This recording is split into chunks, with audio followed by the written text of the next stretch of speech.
दोस्तों, हम सब आज खजुराहो विश्व प्रसिद्ध हेरिटेज जो सिटी है खजुराहो मध्य प्रदेश में, वहाँ पर घूमने आए हुए हैं। मेरे साथ रोहित, मेरा बेटा, मेरी पत्नी रेखा यादव, मेरी बड़ी बेटी कृतिका सिंह और मेरे दामाद धीरेन्द्र सिंह यादव इंडियन आर्मी से। और हमारे साथ आज के जो हमारे गाइड हैं माननीय पटेल जी हैं, और ये 20 साल से गाइड का काम कर रहे हैं और ये एक लाइसेंस शुदा है, ऑल ओवर इंडिया इनके पास परमिट है, और ये हमें यहाँ के बारे में जानकारी देंगे। तो सर, ये है western group of temples. Khajuraho 3 भागों में डिवाइडेशन है, वेस्टर्न, ईस्टर्न एंड सदर्न। और ओल्ड विलेज ऑफ खजुराहो से इसके डायरेक्शन है, विलेज से वेस्ट की तरफ पड़ा है, इसलिए इसका नाम है वेस्टर्न ग्रुप ऑफ टेम्पल। जो ईस्ट में टेम्पल है उसका नाम है ईस्टर्न ग्रुप ऑफ टेम्पल, जो साउथ में है उसका नाम है सदर्न ग्रुप। 3 भागों में डिवाइडेशन ऑफ टेम्पल है। मेन कैंपस ये है, इसमें छोटे बड़े मिला के 11 मंदिर बने हुए हैं, जिसमें से 3 मेन हैं। यह है लक्ष्मणा टेम्पल्स। इस साइड से देखेंगे यहाँ पे आपको आएगा कंदारिया महादेव टेम्पल, उसके बगल में है जगदम्बी टेम्पल। तो ये 3 मेन टेम्पल्स है। इसके अलावा चित्रगुप्ता टेम्पल्स भी है। इस कॉर्नर में आप देखेंगे तो वहाँ पे जो है विश्वनाथ टेम्पल्स भी यहाँ पे बना हुआ है। एक नया टेम्पल देखने को मिलेगा जिसका नाम है प्रतापेश्वर मंदिर। तो इसको जब पास से निकलेंगे तो आपको बताएंगे कि प्रतापेश्वर मंदिर में क्या किस तरह से दिखाया गया है। तो सर, हम बात करेंगे सर खजुराहो की, कि खजुराहो में ही टेम्पल क्यों बनाया गया, कब और किसके द्वारा। तो खजुराहो के टेम्पल 9वीं शताब्दी से 12वीं शताब्दी के बीच में चंदेल राजाओं के द्वारा इन मंदिरों का निर्माण किया गया। चंदेल राजाओं में सबसे पहले जो राजा हुआ उसका नाम था चंद्रवर्मन। चंद्रवर्मन से स्टार्ट होता है चंदेला राज। हेमवती और चंद्रदेव के मिलन से जो जनरेशन हुई उसका नाम हुआ चंद्र। क्योंकि हेमवती यंग थी, पूर्णिमा की रात्रि को कामुकता में व्याकुल होकर के जब सरोवर में स्नान करने के लिए आकाश से निकलते चंद्रदेव और सौंदर्यता पर मोहित हुए पृथ्वी पर आते उसे अनुरागपूर्वक आलिंगन लेते हैं। और ये क्रम दोनों का चलता रहता है। उससे हेमवती को कहीं ना कहीं प्रेगनेंसी आ जाती है, उसको गिल्टी फील होती है और फैमिली को छोड़कर के आती है कालिंजर।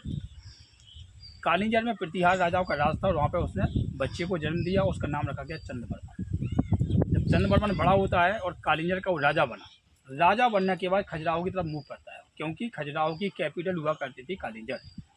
खजुराहो आता है, देखता बड़ी सुंदर जगह है, स्पिरिचुअल प्लेस है। तो आध्यात्मिक केंद्र होने के कारण उसका मन होता कि माँ को पापों से मुक्ति दिलाई जाए। तो उसने यहाँ पर 85 यज्ञ वेदियाँ बनवाई और यहाँ पे यज्ञ किया गया और पापों से मुक्ति दिलाई माँ को, क्योंकि उसकी शादी नहीं हुई, उसने बच्चे को जन्म दिया। और आगे चल करके इन मंदिरों का जो है उसी यज्ञ वेदियों के ऊपर ही मंदिरों का निर्माण किया गया। तो 100 ईयर्स इस तरह से अलग अलग समय पर राजाओं का जन्म हुआ। तो सबसे पहले राजा था उसका नाम था चंद्रवर्मन, उसका बेटा हुआ बागपति, बागपति से जय शक्ति और विजय शक्ति, विजय शक्ति से हुआ राहल, राहल से हर्षवर्धन। तो ये जो राजा हुए छोटे छोटे राजाओं को पराजित करते रहे और अपने राज्य को बढ़ाते रहे।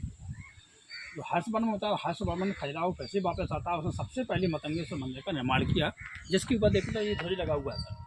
ये है मतंगेश्वर मंदिर। शिव जी का शिवलिंग है, 9 फीट हाइट ऊपर और 9 फीट नीचे, 18 फीट के शिवलिंग है। हर्षवर्धन के द्वारा ही जो दूसरा मंदिर जो बनवाया गया 900 से 925 के बिटवीन, उसके सामने, इसी मंदिर के सामने आपको देखने को मिलेगा वो बड़ा दिखाएंगे। उसके बाद हर्षवर्धन का बेटा होता है ईश्वरवर्मन। ईश्वरवर्मन का नेक नाम था लक्ष्मण। तो राजा के नाम के ऊपर इस मंदिर का नाम हुआ लक्ष्मण मंदिर। एक्चुअली ये भगवान विष्णु के लिए समर्पित मंदिर है। तो ये जो है विष्णु भगवान का मंदिर है।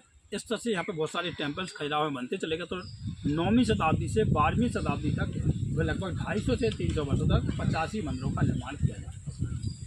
इसके बाद कहीं ना कहीं चंदेल राजा का पतन हुआ और इसके बाद यहाँ पे आते हैं मुगल।